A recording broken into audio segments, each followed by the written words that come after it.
One document, 14 pages, published by The Guardian 3 days ago and already scrubbed from two mirror sites. The classified minutes from a meeting that three governments swore never happened. And the reason they wanted it buried? Because it proves every official narrative about this war was a coordinated lie from day one. Here's what this means for you. Every tax dollar allocated to this conflict, $113 billion so far, was justified by a threat assessment built on information these governments knew was false before the first missile launched. Your money? Their war. Their lie. This channel runs on no corporate funding, no government backing, and no advertising pressure telling us what to leave out.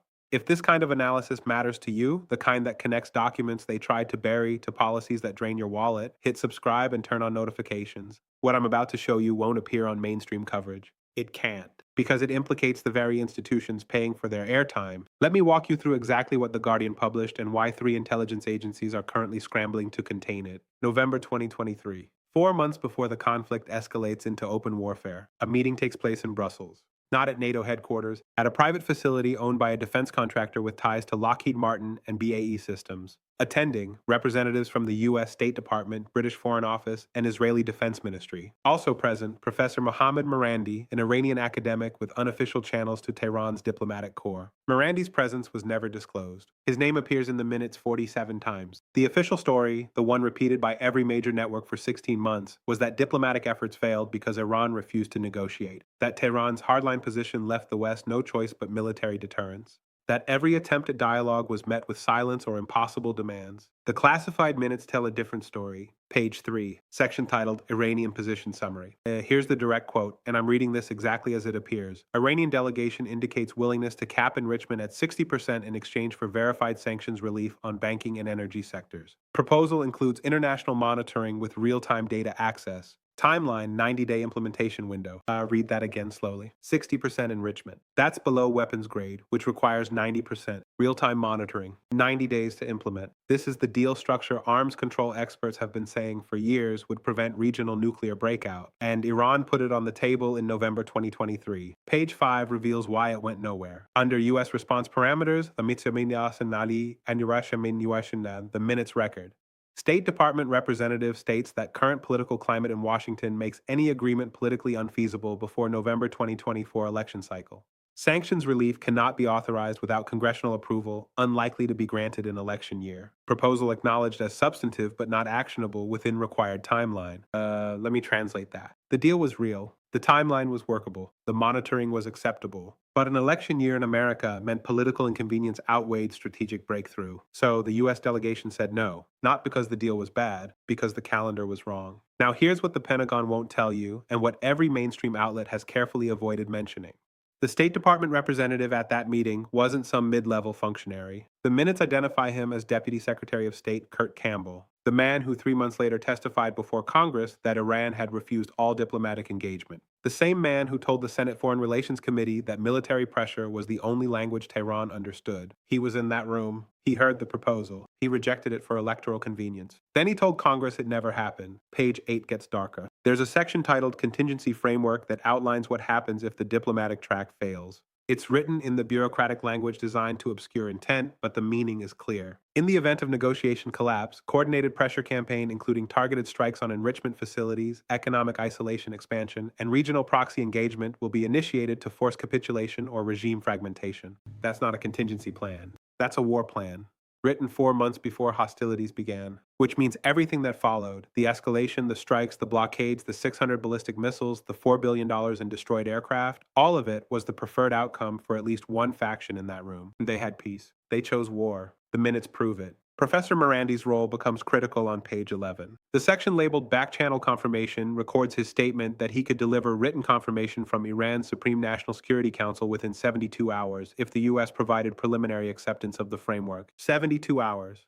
3 days to move from unofficial proposal to official negotiation. The U.S. response, recorded verbatim, preliminary acceptance cannot be provided without White House clearance, which is not anticipated within the requested timeline due to ongoing prioritization of Pacific theater concerns.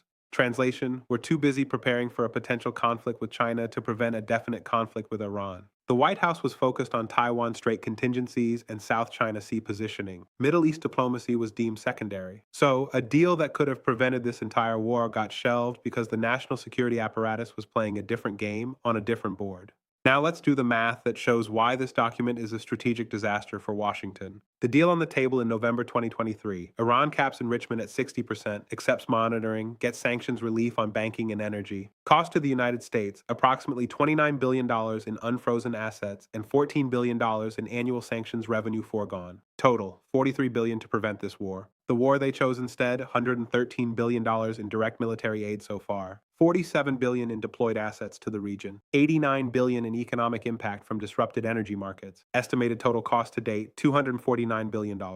And that's before you count the $4 billion in destroyed F-35s, the $12 billion in interceptor expenditures, or the $7 billion per month in sustained naval presence, $43 billion to prevent it, $249 billion to fight it. And the fighting has achieved exactly none of its stated objectives. Iran's enrichment capacity has expanded, not contracted. Regional influence has grown, not diminished. Uranium stockpiles are larger now than in November 2023. Every measurable outcome is worse than the deal they rejected. Here's the asymmetry they don't want you to calculate. The 90-day implementation window Iran proposed would have expired in February 2024. By March 2024, international monitors would have been on site with real-time data access. The entire crisis would have been resolved before a single shot was fired. Instead, we're now 16 months into open conflict with no exit strategy, no achieved objectives, and a price tag climbing $8 billion per month. The production math is even more brutal. Under the proposed deal, Iran would have dismantled 60% of its advanced centrifuges. That's 3,400 IR-6 units taken offline and destroyed under international supervision. Instead, Iran has installed 1,200 additional IR-6 centrifuges since the deal collapsed. They're enriching faster now than when the meeting happened. The U.S. rejected a deal that would have cut their capacity by 60% and got a war that increased their capacity by 35%. Read that equation again and explain how this was the smart choice. The economic drain tells the same story. Sanctions relief under the deal would have allowed Iran to export 5 million barrels of oil per day legally through monitored channels. Current reality, Iran is exporting 8 million barrels per day illegally through dark fleet tankers and shadow banking. The U.S. gave up leverage for the illusion of pressure. Iran got the oil revenue anyway and avoided the monitoring requirements. Washington traded a regulated outcome for an unregulated one and called it a strategic victory. Let me show you the geopolitical chessboard that explains why this document is causing panic in 3 capitals. China is watching this with the attention you'd give to a masterclass in American unreliability. Beijing's diplomats are already circulating the leaked minutes to Gulf states with a simple message: this is what partnership with Washington looks like. They offer you a deal. You accept the terms. They reject it for domestic political reasons. Then they blame you for the war that follows. Every Gulf monarchy that's been hedging between U.S. security guarantees and Chinese economic partnerships just got a case study in why hedging is the smart play. The Taiwan calculation shifts immediately. If the United States will reject a workable deal with Iran because of an election calendar, what happens when Beijing offers a framework on Taiwan? Does Washington's word mean anything if it can be overridden by congressional electoral concerns? China's foreign ministry hasn't said this explicitly yet. They don't have to. Every government in Asia is reading these minutes and drawing the same conclusion. American credibility has an expiration date that coincides with the next election cycle. Russia gains without moving. Moscow didn't have to leak this document. They didn't have to orchestrate its release. The Guardian did it for them. Now, every negotiation table where Russia sits across from Western diplomats carries the weight of this precedent. When the U.S. says it wants a diplomatic solution in Ukraine, Russia can point to Brussels and ask, are you offering a real deal or an election year placeholder? The mere existence of these minutes degrades American negotiating position globally, not because Russia attacked it, because America documented its own bad faith and let it leak. The global South angle is devastating. Developing nations have spent decades being told that international agreements and monitored frameworks are the path to security and development. The Iran example shows the opposite. Iran offered everything the non-proliferation regime asked for: caps, monitoring, timelines, verification. And the U.S. said no because of a calendar. The message transmitting to every non-aligned nation is this: the rules-based international order has an asterisk. The rules apply unless American domestic politics make them inconvenient. Then you get war instead of the deal you negotiated in good faith. The nuclear proliferation implications are immediate. The classified minutes prove that Iran was willing to accept intrusive monitoring, the kind the IAEA has been requesting for years, in exchange for sanctions relief. That was the trade. And the U.S. refused it? So what's the lesson for any nation considering a nuclear program? Don't negotiate. Don't compromise.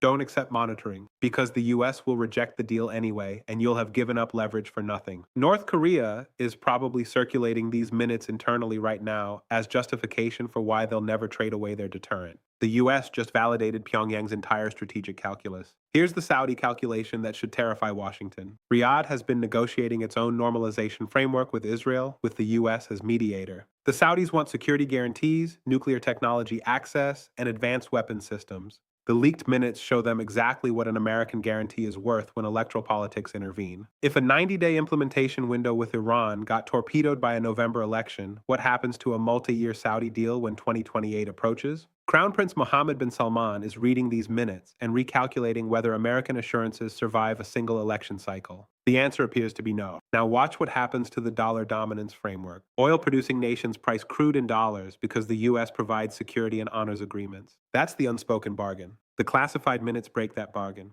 They show the U.S. prioritizing electoral optics over strategic partnerships. Iran was offering to bring 5 million barrels per day back into regulated dollar-denominated markets. The U.S. said no. So Iran kept selling through yuan-denominated contracts with China instead. Washington turned down a deal that would have strengthened the petrodollar and chose a war that accelerated yuan-based oil trading. The currency implications will outlast the war. Let me show you what's happening right now in response to this leak. State Department has issued 3 separate statements in 72 hours. None of them deny the meeting happened. None of them dispute the accuracy of the minutes. All 3 focus on claiming the document lacks full context and represents preliminary discussions, not formal negotiations. That's not a denial. That's confirmation with spin. When the U.S. government doesn't say, this document is forged or this meeting never occurred, you know the document is real and the meeting happened exactly as described. The Guardian is facing pressure to reveal its source. British government invoked the Official Secrets Act within 18 hours of publication. That's the fastest I've ever seen that statute deployed. Usually there's an investigation first. This was immediate, which suggests the document's authenticity was verified instantly and the priority became containment, not fact-checking. When governments move that fast, it's because the leak is real and the damage is spreading. Professor Marandi himself has been silent since publication. His last public statement was 4 days before The Guardian ran the story. He hasn't tweeted, hasn't given interviews, hasn't confirmed or denied his role. That silence is tactical. If he denies it, he's calling The Guardian's reporting false and opens himself to legal retaliation from Iran for unauthorized diplomacy. If he confirms it, he's admitting to back-channel negotiations without official authorization. So he's saying nothing, which, in diplomatic terms, is saying everything. Israeli media has covered this story exactly once. A 200-word brief in Haaretz buried on page 7. No analysis, no follow-up, no government comment. That's not accidental. Israel's defense ministry was in that room. They heard the same proposal the U.S. heard.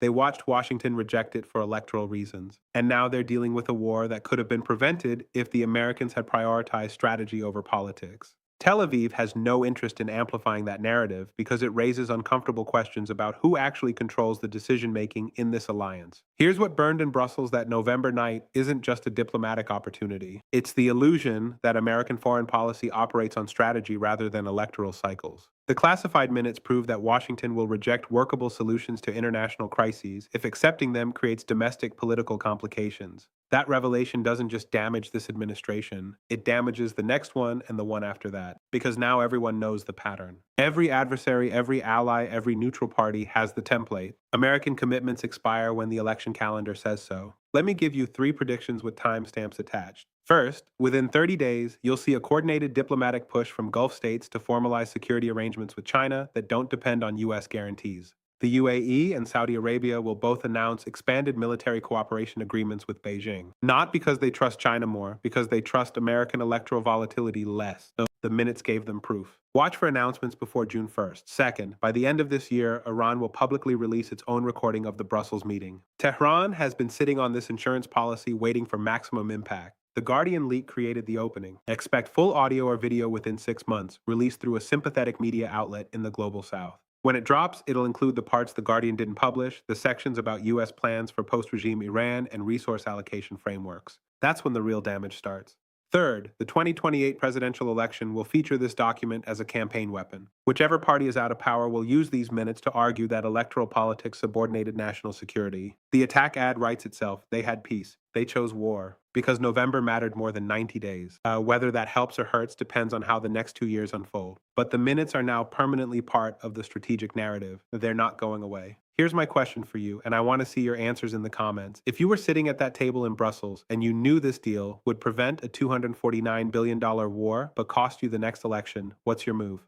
Do you take the deal and lose power? Or do you reject the deal, keep power, and let someone else deal with the consequences? Tell me. Because that's the choice they made, and we're living with the result. If this gave you a framework for understanding how diplomatic failures become military commitments and why electoral calendars override strategic timelines, share this with one person who still believes official narratives explain foreign policy decisions. They need to see what actually drives these choices. The next video examines what happens when three governments simultaneously try to suppress the same document and why their coordination is failing in real time. Subscribe so you're there when it drops. The documents they're hiding are more damaging than the one they couldn't contain.